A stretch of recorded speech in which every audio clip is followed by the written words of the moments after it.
श्रीमद् भागवत गीता अध्याय 2 सांख्य योग। अर्जुन के शोक का कारण। संजय ने कहा, इस प्रकार करुणा से अभिभूत, आंसुओं से भरे हुए, व्याकुल नेत्रों वाले, शोकग्रस्त अर्जुन को देखकर मधुसूदन श्री कृष्ण ने यह शब्द कहे। श्री भगवान ने कहा, हे अर्जुन, इस विपरीत स्थिति पर तेरे मन में यह अज्ञान कैसे उत्पन्न हुआ? न तो इसका जीवन के मूल्यों को जानने वाले मनुष्य द्वारा आचरण किया गया है और न ही इससे स्वर्ग की और न ही यश की प्राप्ति होती है। इसलिए हे अर्जुन, तू नपुंसकता को प्राप्त मत हो, यह तुझे शोभा नहीं देता है। हे शत्रुओं के दमन करता, हृदय की तुच्छ दुर्बलता को त्याग कर युद्ध के लिए खड़ा हो जा। अर्जुन ने कहा, हे मधुसूदन, हे शत्रुघ्नता, मैं युद्ध भूमि में किस प्रकार भीष्म पितामह और द्रोणाचार्य जैसे पूजनीय व्यक्तियों पर बाण कैसे चलाऊंगा? ऐसे महापुरुषों को जो कि मेरे गुरु हैं, इन्हें मारकर जीने की उपेक्षा मैं इस संसार में भिक्षा मांगकर खाना श्रेष्ठ कर समझता हूँ, क्योंकि गुरुजनों को मारकर भी तो इस संसार में खून से सने हुए सुख रूप भोग ही तो भोगने को मिलेंगे। हम यह भी नहीं जानते कि हमारे लिए युद्ध करना श्रेष्ठ है या युद्ध न करना, और यह भी नहीं जानते कि हम जीतेंगे या वे ही जीतेंगे। धृतराष्ट्र के पुत्रों का वध करके हम जीना भी नहीं चाहते, फिर भी वे हमारे सामने युद्ध भूमि में खड़े हैं। कृपण और दुर्लभ स्वभाव के कारण अपने कर्तव्य के विषय में मोहित हुआ मैं आपसे पूछता हूँ कि वह साधन जो मेरे लिए श्रेष्ठकर हो उसे निश्चित करके कहिए। अब मैं आपका शिष्य हूँ और आपके शरणागत हूँ, कृपया मुझे उपदेश दीजिए। मुझे ऐसा कोई साधन नहीं दिखता जो मेरी इंद्रियों के सुखाने वाले शोक को दूर कर सके। स्वर्ग के धन धान्य संपन्न देवी देवताओं के सर्वोच्च इंद्रपद और पृथ्वी पर निकृष्ट राज्य को प्राप्त करके भी मैं उस उपाय को नहीं देखता हूँ। संजय ने कहा, हे राजन, निद्रा को जीतने वाला अर्जुन ने इंद्रियों के स्वामी श्री कृष्ण से कहा, हे गोविंद, मैं युद्ध नहीं करूंगा, और चुप हो गया। हे भारतवंशी, इस समय दोनों सेनाओं के बीच शोकग्रस्त अर्जुन ने इंद्रियों के स्वामी श्री कृष्ण ने हंसते हुए से यह शब्द कहे। श्री भगवान ने कहा, हे अर्जुन, तू उनके लिए शोक करता है जो शोक करने योग्य नहीं है, और पंडितों की तरह बातें करता है। जो विद्वान होते हैं वे न तो जीवित प्राणी के लिए और न ही मृत प्राणी के लिए शोक करते।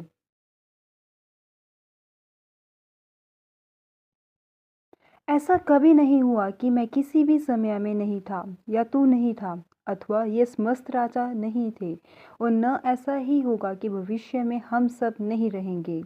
जिस प्रकार जीवात्मा इस शरीर में बाल अवस्था से युवा अवस्था और वृद्ध अवस्था को निरंतर अग्रसर होता रहता है, उसी प्रकार जीवन आत्मा इस शरीर की मृत्यु होने पर दूसरे शरीर में चला जाता है।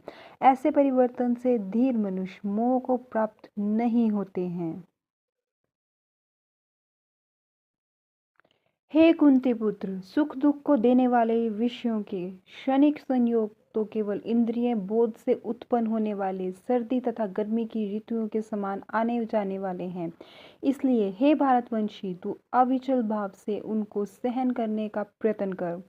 हे पुरुष श्रेष्ठ, जो मनुष्य दुख तथा सुख के में कभी विचलित नहीं होता है, दोनों परिस्थितियों में समभाव रखता है, ऐसा धीर पुरुष निश्चित रूप से मुक्ति के योग्य होता है। तत्वदर्शियों के द्वारा निष्कर्ष निकाल देखा गया है कि अस्त व्यस्त का कोई अस्तित्व नहीं होता है। सत वस्तु में कोई परिवर्तन नहीं होता है। जो सभी शरीरों में व्याप्त है, उस आत्मा को ही तू अविनाशी समझ। इसको नष्ट करने में कोई भी समर्थ नहीं है। इस अविनाशी अमाप नित्य स्वरूप आत्मा के ये सब शरीर नष्ट होने वाले हैं, अतः हे भारतवंशी, तू युद्ध कर। जो इस आत्मा को मारने वाला समझता है तथा जो इसको मरा हुआ समझता है, वे दोनों ही अज्ञानी हैं, क्योंकि यह आत्मा वास्तव में न तो किसी को मारता है और न किसी द्वारा मारा जाता है। यह आत्मा किसी काल में भी न तो जन्म लेता है और न मरता है और न ही जन्म लेगा। यह अजन्मा, नित्य, शाश्वत व पुरातन है। शरीर के मारे जाने पर भी यह नहीं मारा जा सकता।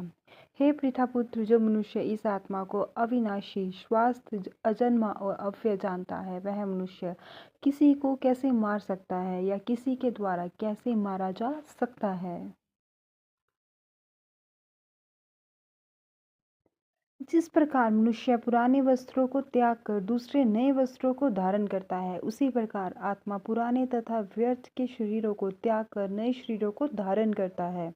यह आत्मा न तो शस्त्र द्वारा काट सकता है, न ही आग के द्वारा जलाया जा सकता है, न जल द्वारा भिगोया जा सकता है और न ही वायु द्वारा सुखाया जा सकता है। यह आत्मा न तो तोड़ा जा सकता है, ना ही जलाया जा सकता है, ना ही इसे घुलाया जा सकता है, ना ही सुखाया जा सकता है।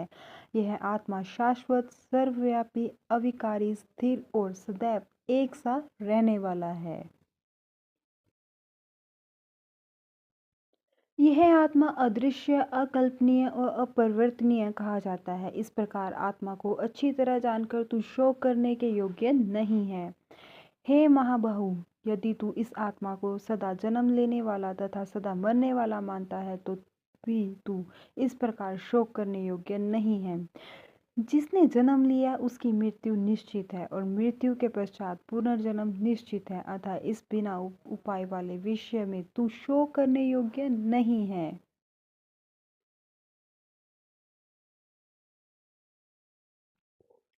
हे भारतवंशी, संपूर्ण प्राणी जन्म से पहले अप्रकट रहते हैं और मरने के बाद ही अदृश्य हो जाने वाले हैं। केवल बीच में ही इन्हें देखा जा सकता है। अतः शोक करने की कोई आवश्यकता नहीं है। कोई इस आत्मा को आश्चर्य की तरह देखता है, कोई इसका आश्चर्य की तरह वर्णन करता है तथा कोई इसे आश्चर्य की तरह सुनता है और कोई कोई तो इसे विषय से सुनकर भी कुछ नहीं समझ पाता है। हे भारतवंशी, इस आत्मा का शरीर में कभी वध नहीं किया जा सकता है। अतः तुझे किसी भी प्राणी के लिए शोक करने की आवश्यकता नहीं है।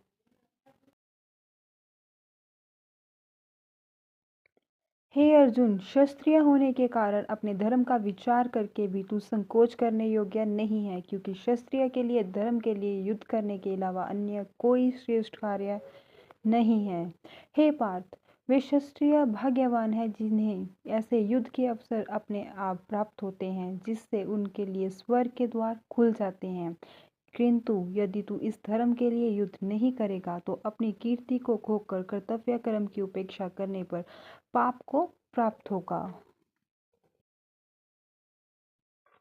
लोग सदैव तेरी बहुत समय तक रहने वाली अपकीर्ति का भी वर्णन करेंगे और सम्मानित मनुष्य के लिए अपकीर्ति मृत्यु से भी बढ़कर है। जिन जिन योद्धाओं की दृष्टि में तू पहले सम्मानित हुआ है, वे महारथी लोग तुझे डर के कारण युद्ध भूमि से हटा हुआ समझकर तुच्छ मानेंगे। तेरी शत्रु तेरी समर्थ की निंदा करते हुए तुझे बहुत से कटु वचन भी कहेंगे। तेरे लिए इससे अधिक दुखदाई और क्या हो सकता है।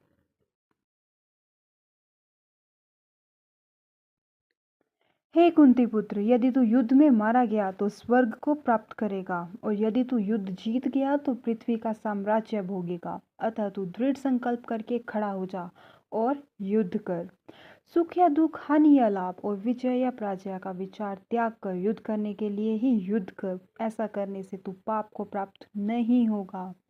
हे पार्थपुत्र, यह बुद्धि तेरे लिए ज्ञान योग्य के विषय की कही गई और अब तू इसको निष्काम कर्म योग के विषय में सुन, जिससे तू इस बुद्धि से कर्म करेगा तो तू कर्मों के बंधन से अपने आप को मुक्त कर सकेगा। इस प्रकार कर्म करने से न तो कोई हानि होती है और न ही फल रूप दोष लगता है, अपितु इस निष्काम कर्म योग्य की थोड़ी सी भी प्रगति जन्म मृत्यु के महान भय से रक्षा करती है। हे करुणानंदन, इस निष्काम कर्म योग में दृढ़ प्रतिज्ञा बुद्धि एक ही होती है, किंतु जो दृढ़ प्रतिज्ञा नहीं है उनकी बुद्धि अनंत शाखाओं में विभिन्न रहती है। हे पार्थपुत्र, अल्पज्ञानी मनुष्य वेदों के उन अल्पकारी शब्दों के प्रति अत्यधिक आसक्त रहते हैं जो स्वर्ग की प्राप्ति, उत्तम जन्म तथा ऐश्वर्य आदि की प्राप्ति के लिए अनेक काम कर्म फल की विविध क्रियाओं का वर्णन करते हैं। इंद्रिय तृप्त और ऐश्वर्यमय जीवन की कामना के कारण वे कहते हैं कि इससे बढ़कर और कुछ नहीं है। जो मनुष्य इंद्रियों के भोग तथा भौतिक ऐश्वर्य के प्रति आसक्त होने से ऐसी वस्तुओं से मोहग्रस्त हो जाते हैं, उन मनुष्यों में भगवान के प्रति दृढ़ संकल्पित बुद्धि नहीं होती है।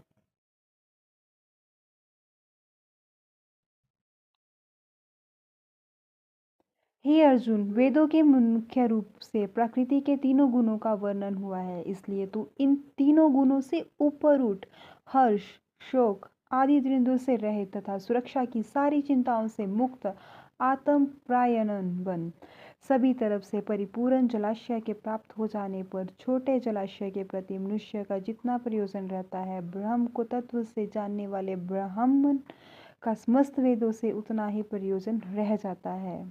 तेरा कर्म करने में ही अधिकार है, उसके फलों में अधिकार नहीं है, जिसलिए तू न तो अपने आप को कर्मों के फलों का कारण समझ और कर्म न करने में तेरी आसक्ति भी न हो। हे धनंजय, तू सफलता तथा विफलता से आसक्त हो को त्याग कर समभाव से स्थिर हुआ अपना कर्तव्य समझकर कर्म कर। ऐसा समता ही समस्त बुद्धि योग्य कहलाती है।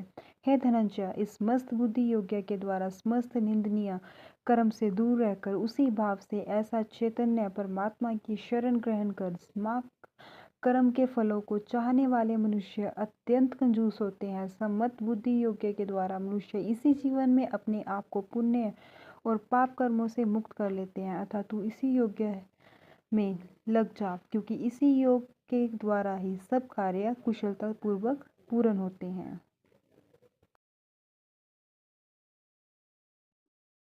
इस समतप बुद्धि योग्य से ऋषि मुनि तथा भक्त काम कर्मों से उत्पन्न होने वाले फलों को त्याग कर जन्म मृत्यु के बंधन से मुक्त होकर परम पद को प्राप्त हो जाते हैं। जिस समय में तेरी बुद्धि मोह रूपी दलदल को भली भांति पार कर जाएगी, उस समय तू सुने हुए और सुनने योग्य सभी भोगों से विरत को प्राप्त हो जाएगा।